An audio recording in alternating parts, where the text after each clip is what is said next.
जय हिंद मित्रांनो, एक्झाम जागरवर तुम्हा सर्वांचं पुन्हा एकदा स्वागत आहे. मित्रांनो, आजच्या सत्रामध्ये सुद्धा आपण नुकत्याच घडलेल्या घटनांवर आधारित MCQची प्रॅक्टिस करणार आहोत. यातील एक एक प्रश्न अत्यंत महत्त्वाचा आहे, त्यासाठी व्हिडिओ शेवटपर्यंत पहा व आपल्या मित्रांसोबत सुद्धा शेअर करा, जेणेकरून येणाऱ्या एक्झाममध्ये त्यांना सुद्धा याचा फायदा होईल. आणि आजच्या व्हिडिओची PDF डाउनलोड करायची असेल तर एक्झाम जागर या टेलिग्राम चॅनलवरून तुम्ही ती डाउनलोड करू शकता. आजची PDF ही संध्याकाळी 6 वाजता उपलब्ध होईल. ठीक आहे, चला तर आपण आजच्या सत्राला सुरुवात करूया. पहिला प्रश्न पहा. 101व्या अखिल भारतीय मराठी नाट्य संमेलनाच्या अध्यक्षपदी कोणाची निवड करण्यात आली? या प्रश्नाचं उत्तर आहे पर्याय क्रमांक 4 म्हणजेच मोहन जोशी हे आता 101व्या अखिल भारतीय मराठी नाट्य संमेलनाचे अध्यक्ष असणार आहेत. आणि मित्रांनो, या आधीचं जे 100वे अखिल भारतीय मराठी नाट्य संमेलन आहे त्याचा सांगता समारंभ कुठे आयोजित करण्यात येईल? तर त्याचा सांगता समारंभ 24 ते 26 एप्रिल दरम्यान रत्नागिरी येथे होणार आहे. त्यानंतर 101व्या संमेलनाचं अध्यक्षपद हे मोहन जोशी यांच्याकडे सोपविण्यात येईल. मोहन जोशी यांच्याविषयी अजून एक पॉईंट लक्षात ठेवा. त्यांचा जन्म कुठे झाला असं जर आपल्याला विचारलं तर कर्नाटकातील बेंगलोर येथे त्यांचा जन्म झालेला आहे. महत्त्वाचा पॉईंट आहे, कारण त्यांचा जन्म महाराष्ट्रातील नाही तर कर्नाटकातील बेंगलोर येथे त्यांचा जन्म झालेला आहे. याआधी जे नाट्य संमेलन पार पडलेत त्याचे आयोजित ठिकाण व त्याचे अध्यक्ष हे सुद्धा आपल्याला विचारलं जाऊ शकतं. तर लक्षात ठेवा, 100व्या अखिल भारतीय नाट्य संमेलनाचे अध्यक्ष हे जब्बार पटेल होते. याचं आयोजन पिंपरी चिंचवड येथे करण्यात आलं. 99वे प्रेमानंद गजवी नागपूर येथे आयोजित, 98वे कीर्ती शिलेदार मुलुंड येथे आयोजन, 97वे जयंत सावरकर उस्मानाबाद येथे आयोजन, तर 96व्या संमेलनाचे अध्यक्ष हे गंगाराम गवाणकर होते व याचं आयोजन ठाण्यामध्ये करण्यात आलं होतं. Next question. पवन कुमार चामलिंग यांचा 8930 दिवसांचा विक्रम मोडीत काढत सर्वाधिक काळासाठी सरकार प्रमुख म्हणून कार्य करण्याचा विक्रम कोणी केला? तर हा जो विक्रम आहे हा पंतप्रधान नरेंद्र मोदी यांनी केला आहे. मित्रांनो, पंतप्रधान नरेंद्र मोदी यांनी 2001 ते 2014 पर्यंत गुजरातचे मुख्यमंत्री व 2014 पासून ते भारताचे पंतप्रधान म्हणून कार्यरत आहेत व आता त्यांनी सरकार प्रमुख म्हणून 8931 दिवस कार्य केलं आहे.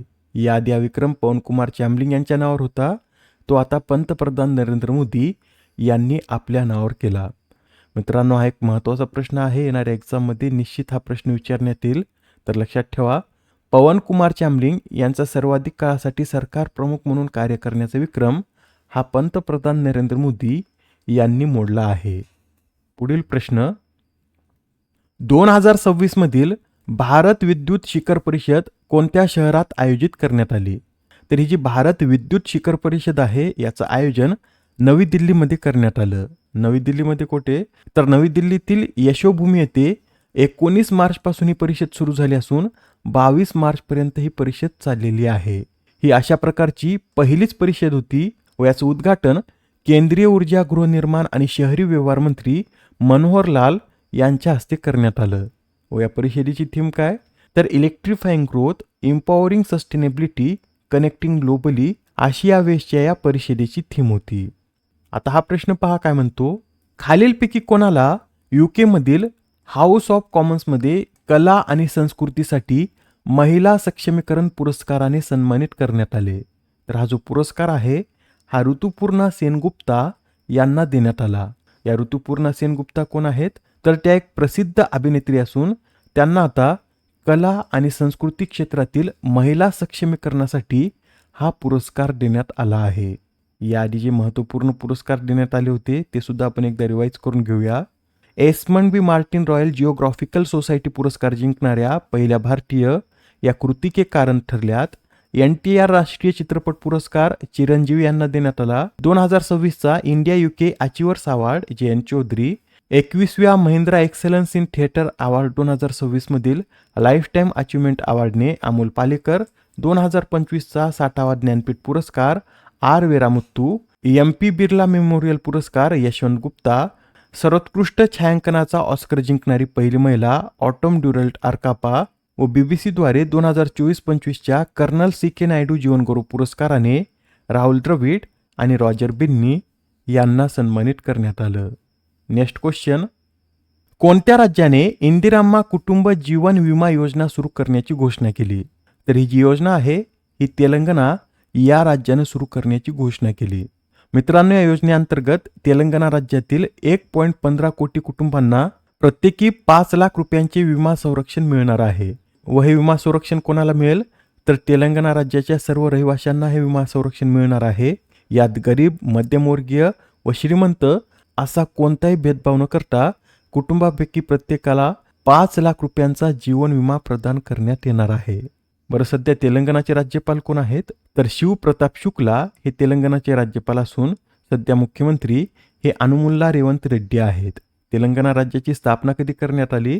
तर 2 जून 2014 रोजी तेलंगणा राज्याची स्थापना करण्यात आली.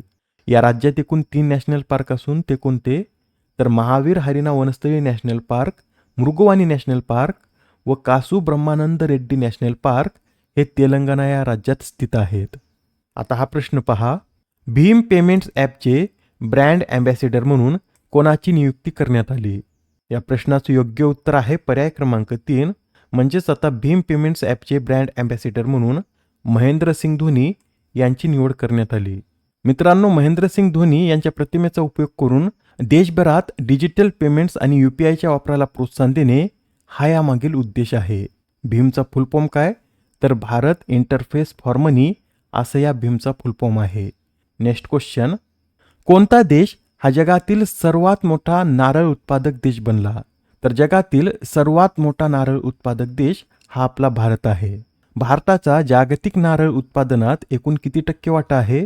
तर जगातील एकूण नारळ उत्पादनापैकी 30.37% नारळ उत्पादन हे आपल्या भारतात होतं व 30.37%सह भारत हा जगातील सर्वात मोठा नारळ उत्पादक देश बनला आहे.